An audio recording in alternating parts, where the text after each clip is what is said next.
बिस्मिल्लाहिर्रहमानिर्रहीम। आज हम ना अब जो स्टार्ट करेंगे वो पाकिस्तान यूएस रिलेशन को डिटेल में वन बाय वन से स्टार्ट करेंगे। ठीक है। और इसकी उन प्रोस्पेक्ट्स को हाईलाइट करेंगे जो प्रोस्पेक्ट हमारे पाकिस्तान और इंडिया की रिलेशन में बड़े इंपॉर्टेंट रहे हैं फ्रॉम द डे फर्स्ट 1947 से ऑनवर्ड।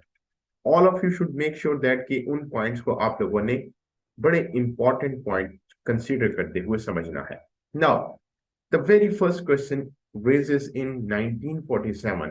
जब पाकिस्तान बना तो उस टाइम ये वाला बहुत इंपॉर्टेंट सवाल उठाया गया कि why Pakistan tilted towards USA since 1947 rather than moving towards the USSR bloc। अगर हम उस इरा को अगर हम देखें तो वो इरा बेसिकली आपके दो ब्लॉक्स पर था। Number one block was capitalist block and number two block was communist block. क्योंकि world at that time was divided in two different groups और ये दोनों ग्रुप्स बेसिकली फाइट कर रहे थे on the basis of ideologies. और इन ideologies को सपोर्ट कर रहे थे। एक साइड पर सपोर्ट कर रहा था अमेरिका, दूसरी साइड पर सपोर्ट कर रहा था रशिया, जिसको यूएसएसआर उस टाइम कहते थे। ये वो कोल्ड वॉर का इरा था जिसमें हर न्यू कंट्री को जिसकी इकोनॉमिक कंडीशन, जिसकी मिलिटरी कंडीशन, जिसकी जियोग्राफिक कंडीशन फ्रजाइल थी, वीक थी, उसको सहारा लेना पड़ता था बाकी कंट्रीज से। क्यों? क्योंकि उनको खतरा ये होता था कि एक्सटर्नल पावर्स उनके ऊपर कंट्रोल ना हासिल कर लें, उस जगह पर हेजिमनी ना कर लें। ये इसी तरह है कि जिस तरह कोई दो आपस में क्लास फेलोज लड़ रही हों और उन दो ताकतवर क्लास फेलोज के साथ कोई न्यू क्लास फेलो उस क्लास के अंदर एंटर हो, तो वो चाहेगा कि वो उसका दोस्त बन जाए और दूसरा दुश्मन चाहेगा वो उसका दोस्त बन जाए। इट मीन्स आपस में जंग स्टार्ट हो जाए। Similar case was there when Pakistan and India was created या गॉट इंडिपेंडेंस इन 1947। इन दोनों कंट्रीज के दरमियान भी यही हुआ। अनफॉर्चुनेटली ये बात समझने की जरूरत है कि उस टाइम 1947 से ऑनवर्ड देखें तो पाकिस्तान का शायद सबसे बड़ा दुश्मन, वो पाकिस्तान का सबसे बड़ा दुश्मन शायद यूएसएसआर नहीं था। हमारा पहले दिन से जो दुश्मन था वो इंडिया था। और हम चूंकि इकोनॉमिक साइज में, मिलिटरली साइज में, जियोग्राफिक साइज में, पॉपुलेशन साइज में, overall size wise we were smaller than India. ठीक है। क्योंकि हम स्मॉलर थे तो ऑटोमेटिकली इंडिया का साइज हमारे से मोर देन 7 टाइम्स बड़ा था। वो ऑटोमेटिकली हमारे ऊपर एक किस्म का हर टाइम की टेंशन होती थी कि इससे किस तरह बचना है। तो उस बचने की कोशिश में पाकिस्तान के पास at that time have two option. या तो वो पाकिस्तान अपने आप को इतना स्ट्रांग कर ले कि वो इंडिया को डिफीट कर सके, सिंपल बात। या फिर दूसरा ऑप्शन ये है कि पाकिस्तान किसी ऐसे दोस्त को अपने साथ मिलाए जो कि इंडिया को खामोश कर सके, रोक सके। ये इसी तरह है ना कि अगर क्लास के अंदर या किसी मोहल्ले में कोई छोटे भाई को तंग करता है, किसी के छोटे भाई को तंग करता है और छोटा भाई जाकर भाग कर जाकर कहता है बड़े भाई को, भाई देखें भाई ये मुझे मार रहा है। ये वही केस है।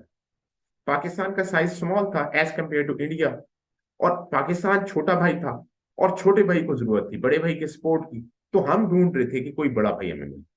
उस बड़े भाई की तलाश में हमें ये नजर आया कि कौन हमें इकोनॉमिक हेल्प कर सकता है, कौन सा कंट्री या कौन सा मुल्क हमारी इकोनॉमिक हेल्प कर सकता है, कौन हमारी बात को सही समझ सकता है, कौन हमारी कंडीशन को समझ सकता है। और इसी के साथ साथ हमने ये बात माइंड में रखनी है कि उस टाइम में जो हमारे मुल्क में लीडरशिप बैठी हुई थी उनकी आइडियोलॉजीज क्या थी। अगर हम इन चीजों को अपने माइंड में रखें ना तो याद रखिएगा 3 कॉन्सेप्ट क्लियर होते हैं हमारे माइंड में। वो 3 कॉन्सेप्ट ये होते हैं कि उस टाइम अगर कैपिटलिज्म वर्सेस कम्युनिज्म था तो कैपिटलिस्ट और कम्युनिस्ट मॉडल को अगर हम इस्लामिक प्रोस्पेक्ट से देखें तो अकॉर्डिंग टू मेनी मुफ्तीज और फिलोसफर वो ये कहते हैं कि capitalist model is very near to Islam as compare to communist model. चूंकि ये कैपिटलिस्ट मॉडल ज्यादा क्लोज टू द इस्लाम था तो एक तो इंक्लिनेशन टुवर्ड्स अमेरिका वैसे ही बढ़ना स्टार्ट हो। Number one. Number two was that कि आप जरा एनालाइज करो कि पाकिस्तान और अमेरिका, ये दोनों कंट्रीज अगर देखें तो दोनों कंट्रीज ही ब्रिटिश कॉलोनी रहे हैं। अगर हम वास्को डे गामा से ऑनवर्ड देखें, जब से ब्रिटिश कॉलोनी बना 13 कॉलोनीज ऑफ अमेरिका को देखें, तो वो उससे लेकर 1776 तक, जब तक उनकी आजादी होती है, तो अगर हम उनको एनालाइज करें, that was the British colony. Britishers वहां आकर आबाद हुए, उन्होंने आकर आबाद किया। सिमिलरली ब्रिटिशर्स ने ही इंडिया को कैप्चर किया हुआ था, पाकिस्तान और इंडिया जिसको कहते हैं। अब आप खुद देखो कि जिन दोनों कंट्रीज, पाकिस्तान की अगर हिस्ट्री को देखें और अमेरिकन हिस्ट्री को देखें, they were both were the colonies of the same country which were British. एक तो हमें ये लिवरेज हो गया कि दोनों की बैकग्राउंड सेम है, तो दोनों को समझने में आसानी होगी कि क्या कंडीशन किसके पास क्या रही है। दूसरी बात कि जो सिस्टम इम्पोज्ड ब्रिटिशर्स ने यहां किए हुए हैं, वही सिस्टम इम्पोज अमेरिका में भी है, और उन्हीं सिस्टम की बेस पर ही वो सिस्टम बिल्टअप करके आया है। फॉर एग्जाम्पल, यहाँ डेमोक्रेसी है तो वहां भी डेमोक्रेसी है। यहाँ अगर सिविल सर्विसेज का स्ट्रक्चर है तो वहां भी सिविल सर्विसेज का स्ट्रक्चर है, वहां कोई डिफरेंट चीज नहीं। तो सिमिलैरिटीज वर देयर, जिसकी वजह से हमें उनको समझना, उनको समझाना, उनको अंडरस्टैंड करवाना, उनके साथ कोलैबोरेशन करना were more easier than the an other country, जो कि हमारी लैंग्वेज को भी नहीं समझते थे। जिनको मैं मिसाल दे रहा हूँ, फॉर एग्जांपल यूएसएसआर वाले, जिनकी लैंग्वेज को हम नहीं समझते थे और ना ही वो हमारी लैंग्वेज को समझते थे। तो यहां से समझ लें कि उस कंट्री और पाकिस्तान के लोगों के दरमियान ऑटोमेटिकली गैप था। This is called people to people gap. अच्छा, इस चीज को अगर हम ब्रिटिशर्स और अमेरिकन से देखें तो हमारा पीपल टू पीपल गैप कम था। अच्छा, उसकी रीजन, इसकी रीजन सिंपल ये भी है कि भाई भाई पाकिस्तान बनने से पहले देखो, पाकिस्तान बनने से पहले आपके जो चीफ ऑफ आर्मी स्टाफ, जो joint chief of army, sorry, field marshal Ayub Khan को देखो। अगर सिर्फ अयूब खान की मिसाल लो, अयूब खान ने वर्ल्ड वॉर वन के अंदर बेल्जियम से जाकर लड़ी जंग। At that time he was major, और उसने ना सिर्फ वो जंग लड़ी, बल्कि उस टाइम ब्रिटिशर्स को इतना सक्सेसफुल किया कि उसको वापसी पर उसको अवार्ड से नवाजा गया। ठीक है। और यही वजह थी कि जब आप अयूब खान का इरा उठाकर देखें, तो अयूब खान के जब विजिट्स होते हैं यूके में, यूएसए में, तो वहां के लोग रोड्स पर निकल आते हैं इसके इस्तकबाल के लिए। The reason was very simple. वो इरा, जब वर्ल्ड वॉर्स का इरा था, उस टाइम की इसकी परफॉर्मेंस और उसके बाद से ऑनवर्ड की परफॉर्मेंस लोगों की नजर में थी। देयरफॉर वो उसको इतना ज्यादा रिस्पेक्ट और इतने ज्यादा वे से देखा जाता था, दुनिया को भी, पाकिस्तान को भी, सिंपल अल्फाज। And the third most important reason was the again economy. अगर हम उस टाइम में देखें, अमेरिका और यूएसएसआर को देखें, तो at that time America was more powerful, more economic powerful as compare to the Russia. उसकी रीजन सिंपल ये थी कि वर्ल्ड वॉर टू के अंदर आप देखो, जैसे ही अमेरिका एंटर हुआ, उसने न्यूक्लियर बॉम्ब्स का इस्तेमाल किया, ऑटोमेटिकली उसकी स्ट्रेंथ बढ़ती चली जा रही। और यूएन के अंदर आप उसकी कंट्रीब्यूशन देखो, आप ओवरऑल यूरोपियन वर्ल्ड में उसकी कंट्रीब्यूशन देखो, तो you will be amazed that कि American contribution was more higher than Russian contribution या यूएसएसआर की contribution. So at that time 1947 में पाकिस्तान ने ये बात रियलाइज कर ली कि अगर हमें किसी कंट्री का सहारा लेना है, तो हमें अमेरिकन साइड पर मूव करना होगा rather than Russian side, USSR side. और यही वजह हुई 1947 में ही कायदे आजम ने एक डेलीगेट भेजा जो कि अमेरिका की तरफ मूव किया, और उस डेलीगेट का पर्पज यही था कि एटलीस्ट जो है पाकिस्तान को इनिशियल जो इकोनॉमिक हेल्प है वो मिल सके।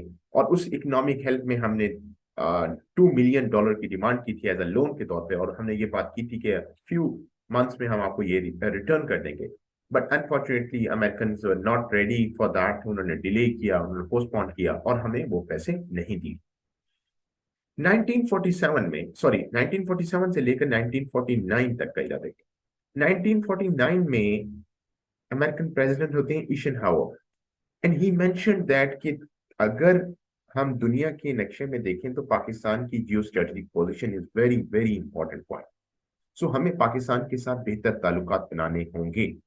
और यही वजह थी कि 1949 में इसकी पॉजिटिव, ये समझो पाकिस्तान की तरफ पॉजिटिव इमेजेस की वजह से इसने जब पॉजिटिव इमेज या अपना इंक्लिनेशन शो किया, तो यही वजह हुई 1950 में लियाकत अली खान ने, उस टाइम के हमारे वेरी फर्स्ट जो प्राइम मिनिस्टर कंसिडर थे, उन्होंने विजिट किया 1950s में, अमेरिका का विजिट किया, और विजिट में बड़ा अच्छे ताल्लुकात बिल्टअप हुए। और यही हुआ 1950s के ही इराक के अंदर हमारे मुल्क में वीट क्राइसिस हुआ, और उस वीट क्राइसिस में अमेरिका ने तकरीबन $74 मिलियन की हेल्प की in the form of wheat, जो कि हमारे इलाके पे हमारे लोगों को प्रोवाइड किया। ठीक है, ये सब कुछ उसी टाइम की ही एक्टिविटीज हैं जो कि परफॉर्म की गई। नो, अब आ जाओ जरा पॉइंट पर। अब दूसरा पॉइंट क्या है? दूसरा पॉइंट ये है कि भाई मदद तो कर दी, सब कुछ ताल्लुकात भी बेहतर होना। अब आ जाओ मकसद पर। मकसद क्या था कि अमेरिकन अमेरिकन ये चाहते थे कि पाकिस्तान की लैंड को या पाकिस्तान को यूटिलाइज किया जा सके for the sake of their own advantage against USSR, because USSR के साथ पाकिस्तान का बॉर्डर ऑलमोस्ट डायरेक्टली टच होता था, और देयर फॉर पाकिस्तान के साथ बेहतर ताल्लुकात के लिए पाकिस्तान की मिलिट्री डिफेंस को इन्वॉल्व किया गया with the collaboration of pentagon. Pentagon क्या हो या नेटो का हो, या आप यूं समझ लो, जो मिलिट्री अमेरिकन मिलिट्री थी उसने अपने साथ इन्वॉल्व किया सिक्योरिटी के तौर पर पाकिस्तानी मिलिट्री को, ताकि हम म्यूचुअली काम कर सकें अगेंस्ट यूएसएसआर। और यही वजह हुई कि 1954 में पहली दफा म्यूचुअल डिफेंस असिस्टेंस एग्रीमेंट हुआ, और उसी के साथ साथ दूसरे एग्रीमेंट सीटो हुए 1954 में। 1955 में सेंट्रो हुआ, जिसका उस टाइम नाम था बगदाद पैक्ट के नाम से। ये सारे एग्रीमेंट्स हुए for the sake of their own interest. अब जरा समझो, इन तमाम एग्रीमेंट्स का, ये जरा गौर से समझना, इन तमाम एग्रीमेंट्स का मकसद ये था कि अगर रशियन या यूएसएसआर किसी कंट्री पर अटैक करेगा तो ये सब कंट्रीज मिलकर उसके ऊपर अटैक कर देंगे। एक जो ग्रुप बनाया हुआ था, इसका मकसद ये था कि अगर किसी एक कंट्री पर यूएसएसआर ने अटैक किया तो हम सब ने मिलकर अटैक करना है और उस कंट्री को बचाना है। अब यह सवाल ये उठता है कि पाकिस्तान को तो खतरा ही नहीं था यूएसएसआर से, so why should I join such type of agreements, या जो एग्रीमेंट्स हुए थे उसके साथ हमने क्यों एग्रीमेंट्स ज्वाइनिंग की? Reason was very simple. दुनिया में हमें और कहीं से कोई कंट्री पैसा या ट्रेनिंग या इस तरह की कोई मटेरियल देना नहीं था against India. So at that time हमने क्या किया कि हमने देखा कि जनाब साहब, ऑप्शन ये है कि अगर हम यूएसएसआर को ज्वाइन कर लेते हैं, सो सॉरी, अगर हम सीटो सेंट्रो के एग्रीमेंट्स को ज्वाइन कर लेते हैं, एटलीस्ट हमारे पास ट्रेनिंग तो आती है, हमारे नौजवानों को, हमारे मिलिट्री पर्सनल को ट्रेनिंग आएगी, इक्विपमेंट्स आएंगे, व्हाटसोएवर इट इज, वो चीज तो पहुंचती है। हाँ, अलबत्ता लड़ाई हुई तो देखा जाएगा कि किसके साथ किसकी लड़ाई हुई है, और उस लड़ाई में हमने तो इस्तेमाल इंडिया के खिलाफ करने, that was very common point was that. और यही यहां से ही बात याद रखो, इस एग्रीमेंट के अंदर ये बात क्लियर थी कि अगर यूएसएसआर के अलावा किसी और कंट्री के साथ आप लोगों की लड़ाई हुई तो अकॉर्डिंग टू दीज एग्रीमेंट्स हम आपकी मदद के लिए कोई रिस्पॉन्सिबल नहीं होंगे। ये बात समझ लेना, याद रखना। इस चीज को जरा माइंड में रखते हुए ना, जरा सोचो 1965 की वॉर और 1971 की वॉर, इन दोनों वॉर्स में जब इंडिया ने पाकिस्तान के ऊपर अटैक किया या पाकिस्तान ने इंडिया के ऊपर रिटेलिएशन या अग्रेशन शो ऑफ की, इन दोनों वॉर में क्या आप समझते हो कि इन सीटो सेंटो एग्रीमेंट्स के थ्रू हमें कोई हेल्प मिलनी चाहिए थी? एनीवन? क्विकली बताओ भाई, मिलनी चाहिए थी या नहीं मिलनी चाहिए? जब हम एक बात तय कर चुके हैं, देखो ना, हमने उस एग्रीमेंट के अंदर ही लिख दिया है कि जनाब इस एग्रीमेंट का पर्पस है यूएसएसआर के अगेंस्ट लड़ना, बस। और इसके अलावा किसी और कंट्री के साथ आपकी फाइट हुई तो हम इस एग्रीमेंट के अकॉर्डिंग हम आपकी मदद नहीं करेंगे। जब उन्होंने बात ही क्लियर कर दी है तो then why should I focus on such type of point कि भाई ये देखो कि 1965 की वॉर में अमेरिकन ने हमारी मदद नहीं की, 1971 की वॉर में देखो तो अमेरिकन ने हमारी मदद नहीं की, so why should I focus in that sense as well? कोई इसके रीजन बताएंगे? According to agreement, no. या एग्जैक्टली, कोई इसका रीजन बता दे कि क्यों हमने उसके तरह का एग्रीमेंट में ये बात क्लियर की। अगर नहीं पता तो चलो आगे जाकर मैं आप लोगों के साथ फिर मजीद शेयर करूँ। चलो अब आ जाओ जरा आगे, इस पॉइंट से जरा आगे निकला। 1956 में ना, 54 पे एग्रीमेंट हो गया, वो एग्रीमेंट चल रहे हैं। 56 में अमेरिकन प्रेसिडेंट ने ना अगेन पाकिस्तान से एक प्रॉपरली रिक्वेस्ट की थी कि हमें एयरबेस दी जाए, ताकि हम यूएसएसआर पर, चाइना पर सर्वेलेंस कर सकें कि वो लोग क्या करते थे। और यही हुआ कि पाकिस्तान ने वो बेस प्रोवाइड की। और वो बेस कौन सी थी? वो पिशावर की बेस, बंदराबास बेस थी। Let me share with you the map of it, ताकि वो मैप के जरिए आप लोग देख सको। Google map.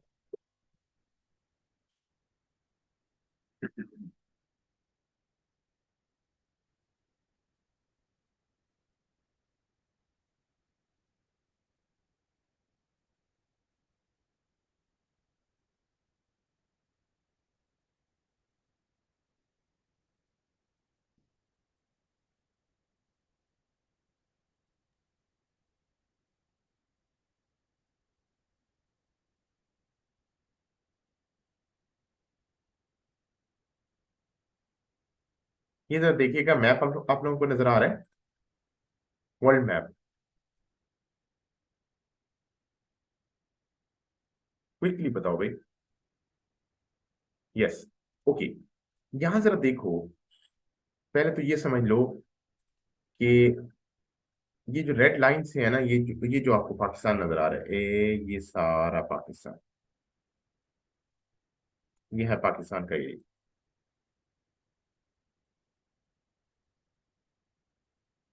ठीक है।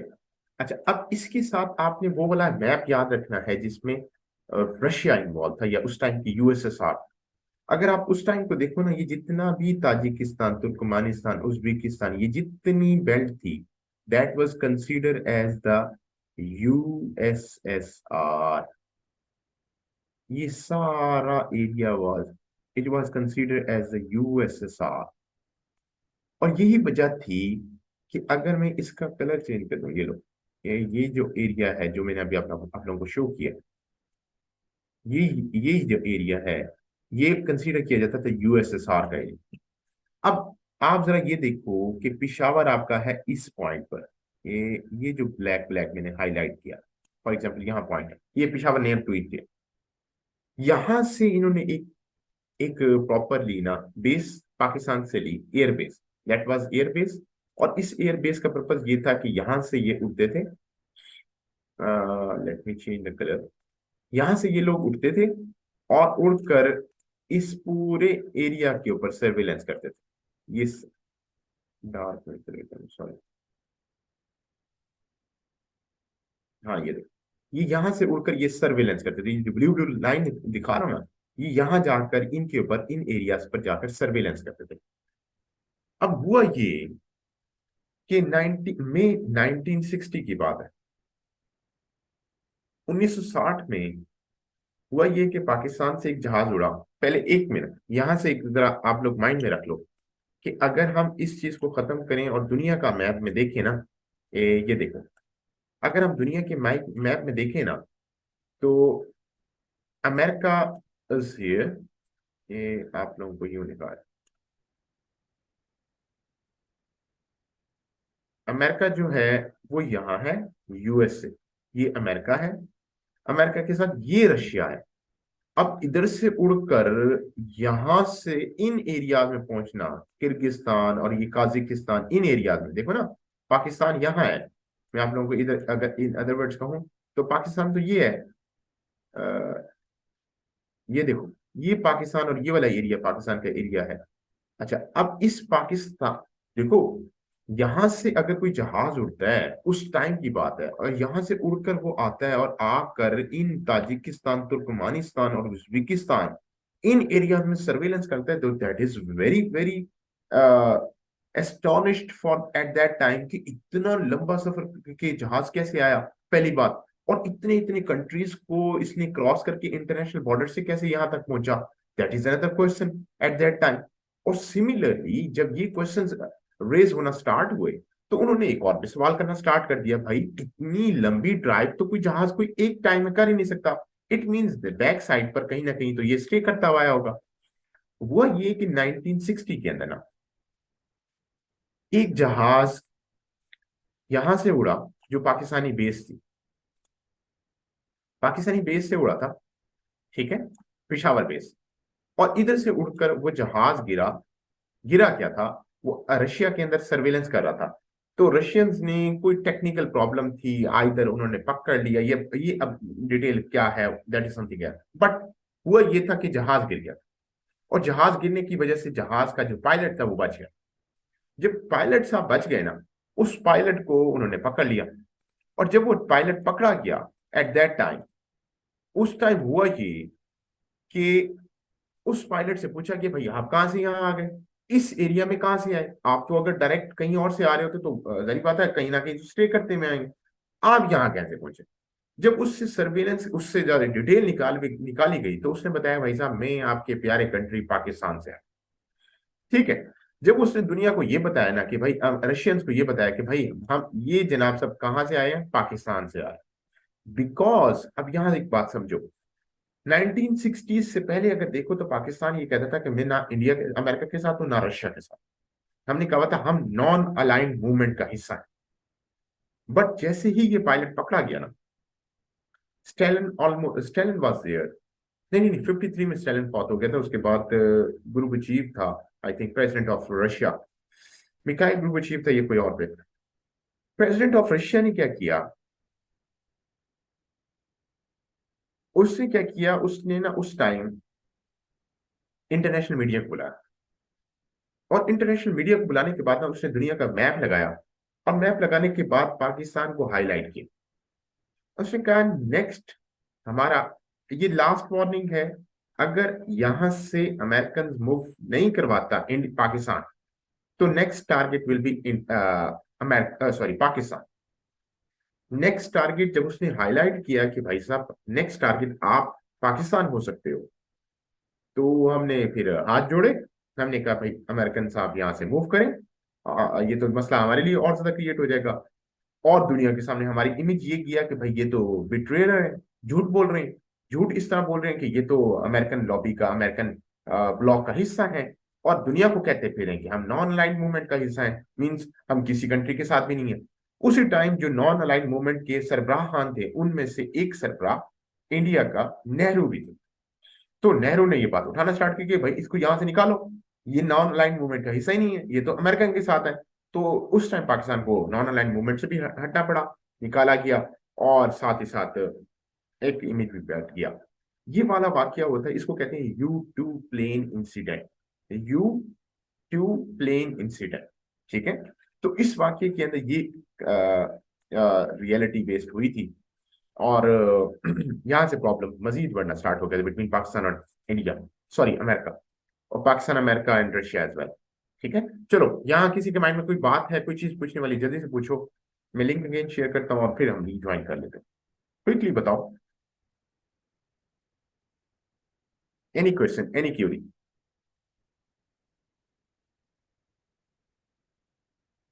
ओके, मैं लिंक शेयर करता हूँ एंड रीज्वाइन इट, और फिर हम आगे लेकर चलते हैं।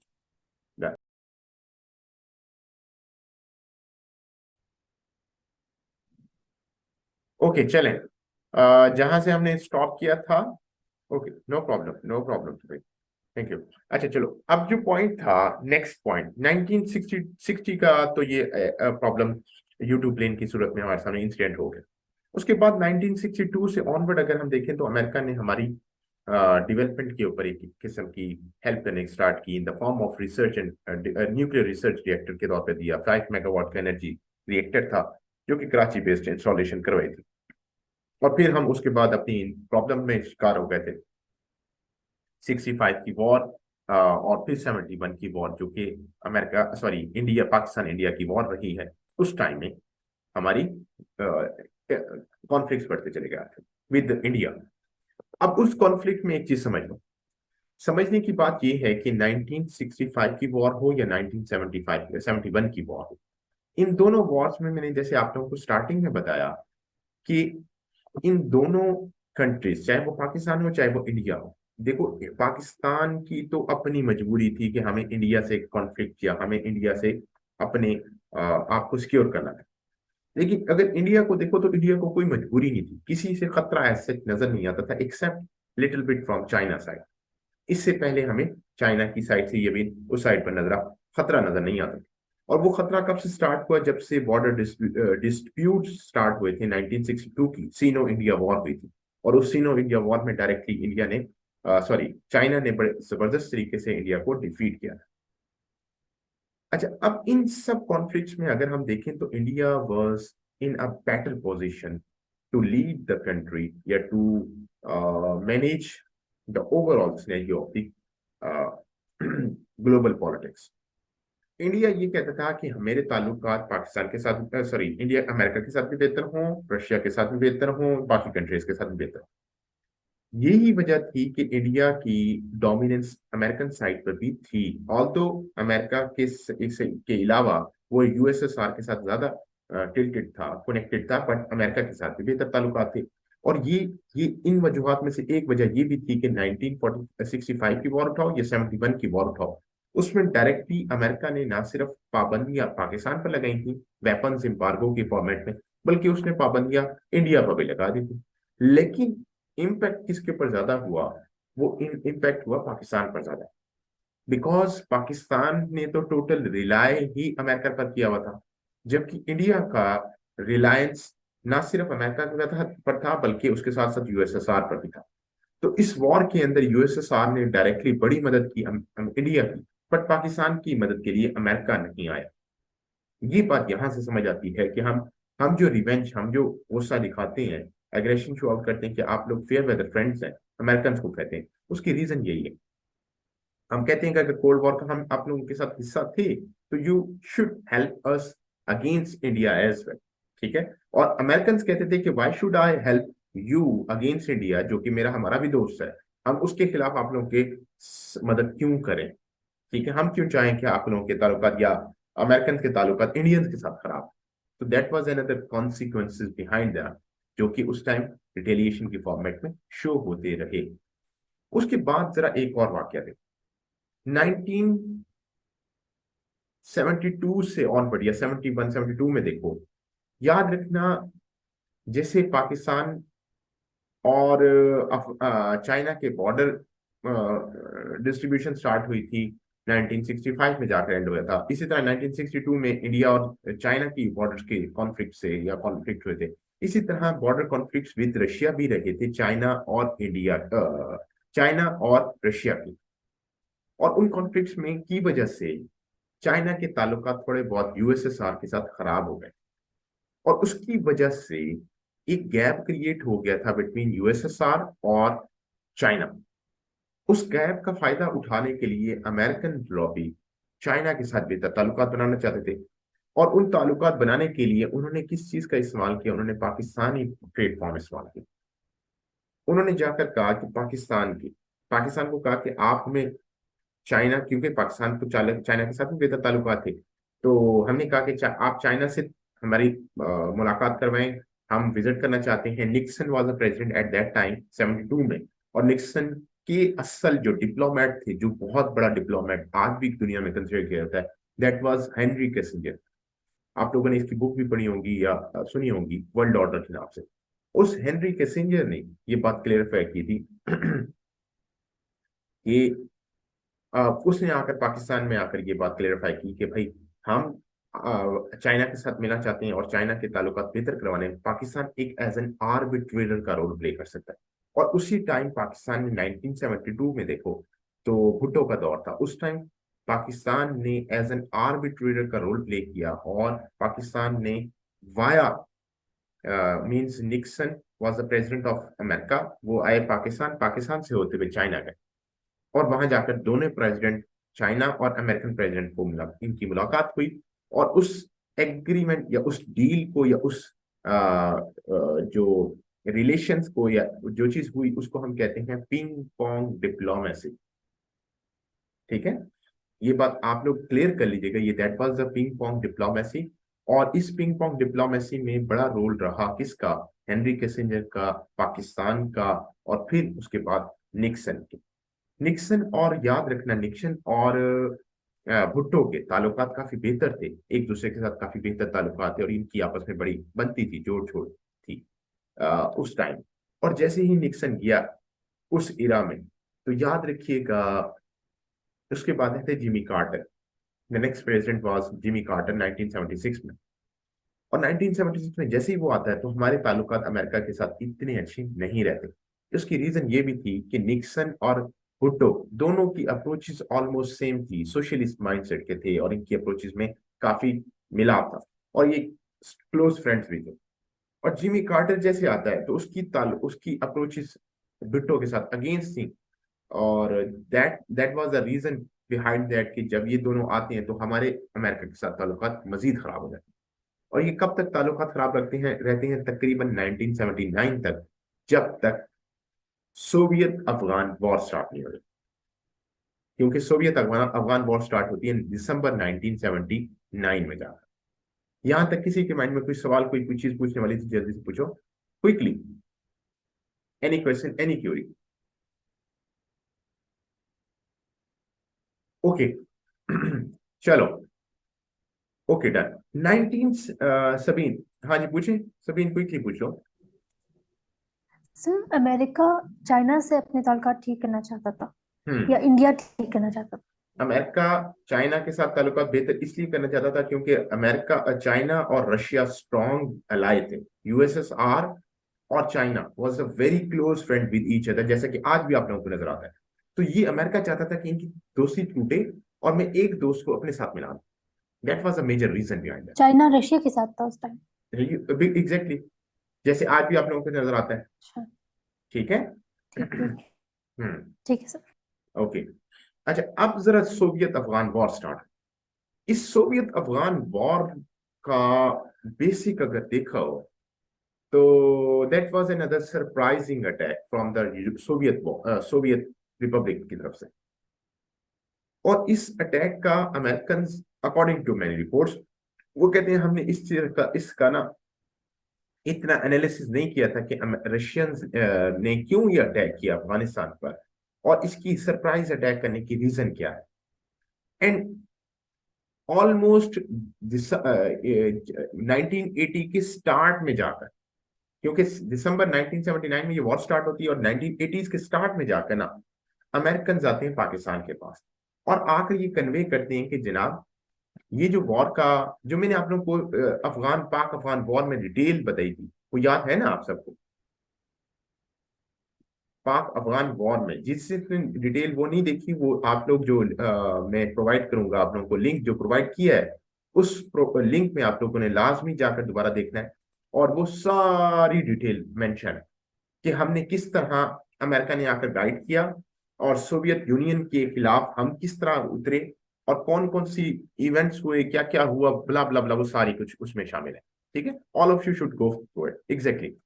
मैं उसके ऊपर टाइम नहीं वेस्ट करूंगा, but the point is that 1979 से लेकर 1988 तक ये वॉर जारी रहती है। इस वॉर में Pakistan, USA and Afghan Taliban were on the same platform. उन्हीं के साथ साथ सऊदी भी हमारे साथ होता है, यूएई भी हमारे साथ होता है। ये सारी कंट्रीज जो कि उस टाइम के अमेरिकन ब्लॉक का हिस्सा होते हैं, ये सारे हमारे साथ मिलकर अगेंस्ट यूएसएसआर फाइट करते हैं। और इसमें अमेरिकन जो हमें मदद देते हैं वो ऑलमोस्ट 3.2 बिलियन डॉलर की होती है। ठीक है।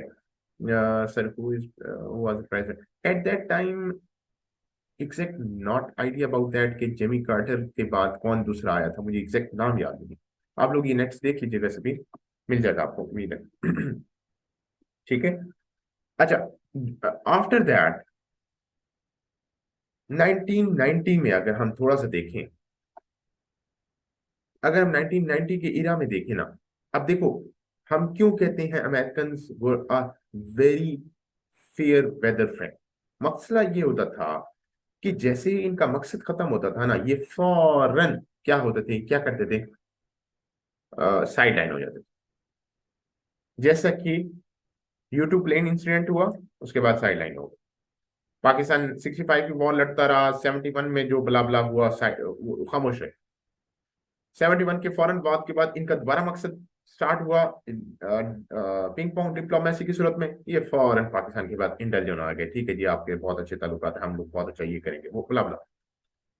मकसद पूरा हुआ, फिर भूल गए। 76 में इन्होंने दोबारा हमारे पास सैंक्शन लगा दी, जिमी कार्टर ने आते ही सैंक्शन लगा दी और बुला बुला पाबंदियां लगा दी, दुनिया में हमें आइसोलेट करने की कोशिश की गई और बुला बुला चीजें। जिमी कार्टर के बाद 79 में अगेन जब यूएसएसआर ने अटैक किया अफगानिस्तान पर, फिर हमारे ताल्लुकात बेहतर हो गए, हमें एड मिलना स्टार्ट हो गई, सब कुछ मिलना स्टार्ट हो गया। हमारे न्यूक्लियर रिएक्टर के ऊपर आंखें बंद कर लेंगे, कोई मसला नहीं है, कुछ नहीं होने जा रहा, सब कुछ चलता रहा। और ये सब कुछ जैसे ही ये रशिया यूएसएसआर अफगानिस्तान के अंदर डिफीट करता है, हारता है, वो जाता है, उसके फौरन बाद अगेन अमेरिका क्या करता है, बोरी बिस्तरा पैक किया और वापस किया। मीन्स मकसद अगेन मैं कह रहा हूँ रियलिस्टिक अप्रोच से सोचना है, रियलिज्म के पॉइंट ऑफ व्यू से। तो अगर आप इससे देखोगे तो you will be amaze that कि अमेरिकन जो हैं वो तो वो तो उस टाइम या हिस्ट्री में फेयर वेदर फ्रेंडली हैं, जब उनको फायदा होता था उस टाइम वो आते थे, उसके बाद वो फिर मुंह कर जाते थे। यही हुआ कि 1990s के अंदर इन्होंने डायरेक्ट हमारे पर क्या इल्जाम लगाया, इन्होंने कहा कि Pakistan is a state sponsored terrorism terrorist country. Pakistan को क्या किया, शामिल कर लिया स्टेट स्पॉन्सर्ड टेररिस्ट ग्रुप की लिस्ट में। क्यों भाई? रीजन वाज दैट कि eight that time Taliban were control the government in Afghanistan, और यूएस एम्बेसडर वो कंसिडर करते थे कि पाकिस्तान की इन्वॉल्वमेंट और पाकिस्तान की सपोर्ट से ये सब कुछ हुआ है, और इसी वजह से ये जो पाकिस्तान हरकतें कर रहा है वो पाकिस्तान स्टेट स्पॉन्सर्ड एक्टिविटीज कर रहा है, देयरफॉर इसको it should be enter in the list of the state sponsored terrorism की लिस्ट में एंटर कर देते हैं। और फिर जब लिस्ट में एंटर कर दिया जाता है तो फिर उसके बाद उसके ऊपर पाबंदियां लगाना स्टार्ट कर दी जाती है। और यही हुआ कि 1990 से ऑनवर्ड देखो तो पाकिस्तान के ऊपर पाबंदियां लगी रही, और वो पाबंदियां बहुत ज्यादा हद तक बढ़ गई। जब 1998 में 28 मई 1998 को जब हमने न्यूक्लियर तजर्बा किया न्यूक्लियर तजर्बा करने के बाद दुनिया में अमेरिकन जो थे प्रेसिडेंट जो थे और बाकी इंटरनेशनल लॉबीज हमारे हमारे अगेंस्ट थी कि आप लोगों ने ये क्यों किया, और उसके बाद से ऑनवर्ड हमारे ताल्लुकात में इतनी कमजोरी हो गई और हमारे गैप क्रिएट हो गया कि हम इकोनॉमिक सेंस में बहुत वीक होते चले जा रहे थे पाकिस्तान वाले। बट एक चीज याद रखो कि उसके बाद अगेन 2001 में यूएस अफगान वॉर स्टार्ट हो गई, अब दोबारा हमारी मदद की जरूरत पड़ गई। 1998 से उठाकर अगर आप 2001 तक का इरा देखो ना तो Pakistan was facing economic crisis, और वो इतने इकोनॉमिक क्राइसिस टफ हो गए थे कि हम लोग सोचे थे कि अगले महीने का पैसा कहाँ से लेंगे। अगर आप मुशर्रफ का इरा उठाकर देखो ना तो you will be amazed that at that time we were facing economic crisis at that level कि जिसमें हम लोग ये सोचे थे कि नेक्स्ट मंथ का गुजारा कैसे हो। और वही हुआ। अब जरा थोड़ा सा इस चीज को देखो कि Afghan US Afghan war start हो गई, और जैसे ही यूएस अफगान वॉर स्टार्ट होती है तो हम कहते हैं चलो कोई तो मसला हल हुआ, और अमेरिका हमारे पास आ जाता है कि हम आपकी मदद भी करेंगे, हमें रास्ता भी प्रोवाइड किया जाए, ये सब कुछ किया जाए, सैंक्शंस वगैरह सब कुछ हटा दी जाएंगी। वही हुआ कि 2001 में पाकिस्तान ने अमेरिका के साथ एग्रीमेंट किया कि जी ठीक है हम आपको सब कुछ प्रोवाइड करते हैं, और अमेरिका ने दुनिया के अंदर पता है क्या कहा, दुनिया के अंदर कहा पाकिस्तान बड़ा सेफेस्ट कंट्री है, पाकिस्तान के साथ बेहतरीन ताल्लुकात रखने चाहिए। और यही हुआ कि 2001 से लेकर 2003, 4 और 5 ऑनवर्ड देखो तो पाकिस्तान की हिस्ट्री के अंदर सबसे ज्यादा विजिट्स होते हैं, मींस दुनिया के बाकी डेलीगेट से कंट्रीज यहाँ आते हैं और आकर यहाँ विजिट्स करते हैं। और यही वो इरादा है जिसमें मोर देन $10 बिलियन का पाकिस्तान के अंदर इन्वेस्टमेंट होती है in the form of US add हो गई, और फिर पाकिस्तान को नॉन नेटो अलाई का लेवल या खिताब दिया जाता है कि ये नॉन नेटो कंट्री है लेकिन फिर भी हमारे साथ बहुत अच्छे कंट्रीब्यूशन कर रहा है। फिर इसी तरह कैरी लोग बिल आता है और बला बला पर चीजें चलती रहती है, जो कि हमने again US Afghan relation sorry Afghan war में हमने डिटेल में पढ़ी है। यहां तक मुझे जरा ये बताओ कि किसी के माइंड में कोई सवाल कोई चीज पूछने वाली है तो जल्दी से पूछो क्विकली। ये किसी को नहीं पता कि ये अफगान वॉर में क्या हुआ वो सर भी पूछे। Clear okay. पाकिस्तान का झुकाव हमेशा अमेरिका की तरफ ही क्यों था? फिर मैं सवाल ये करता हूँ कि अमेरिका का झुकाव अफगानिस्तान की तरफ क्यों था? बाकी किसी और कंट्री ने क्यों आकर नहीं हमला किया? या फिर मैं इन अदर वर्ड्स कहूँ, इस ये बात हमने स्टार्टिंग में ही डिस्कस की थी सभी, कि हम लोग क्यों टिल्ट करते गए towards America rather than Russia या rather than any other country? ये मैंने स्टार्टिंग में ही बात बताई है आपको, बताई है या नहीं है? अच्छा सर, सॉरी मेरा नेट स्लो था, मैंने नहीं सुना, मैं रिकॉर्डिंग में सुन लूंगी। रिकॉर्डिंग में सुन लीजिए, नो प्रॉब्लम। और बताएं भाई, और किसी के माइंड में कोई सवाल है? Any other question, any other query? चलो, आज के लिए यहां तक स्टॉप स्टॉप करते हैं, ठीक है? आप लोग इस डिटेल को अच्छे तरीके से एक दफा कवर कर लो, और फिर हम मजीद आगे 2018 से ऑनवर्ड, कल की डिटेल में, कल 2018 से ऑनवर्ड क्या क्या हुआ, या इवन दो मेरा फोकस होगा 2021 से ऑनवर्ड, ताकि उन चीजों पर जरा डिटेल में देख लिया जाए कि पाकिस्तान अफगानिस्तान, या पाकिस्तान अफगानिस्तान एंड अमेरिका, इन तीनों के, हमारे हम तीनों के रिलेशन में क्या चलता रहा, और कहाँ तक प्रॉब्लम जनरेट हुए हैं बाइडन की वजह से, ट्रम्प की वजह से, विजिट्स क्या हुए, क्या डिस्कशन हुई, उसके ऊपर भी हम डिटेल में देख लेंगे। बट मेक श्योर दैट आप लोगों ने पिछली सारी चीजें कवर करनी है, and go through it. I will ask you very simple questions कि आप लोगों ने क्या पढ़ा, उसमें से हम डिस्कस भी कर लेंगे। Okay, done? चलो, चलो, enjoy your life. Most hopefully I will update sir these lectures. हाँ जी, हाँ आप जी। मैं रिकॉर्डिंग प्लीज मैं सेंड कर रिकॉर्डिंग दीजिए। प्रोवाइड कर, मैं लाजमी प्रोवाइड कर दूंगा, आज ही करूंगा अल्लाह के हुक्म से, थैंक यू और सर। वेरी सुन कर दूंगा। डन? चलो, थैंक यू, अल्लाह हाफिज।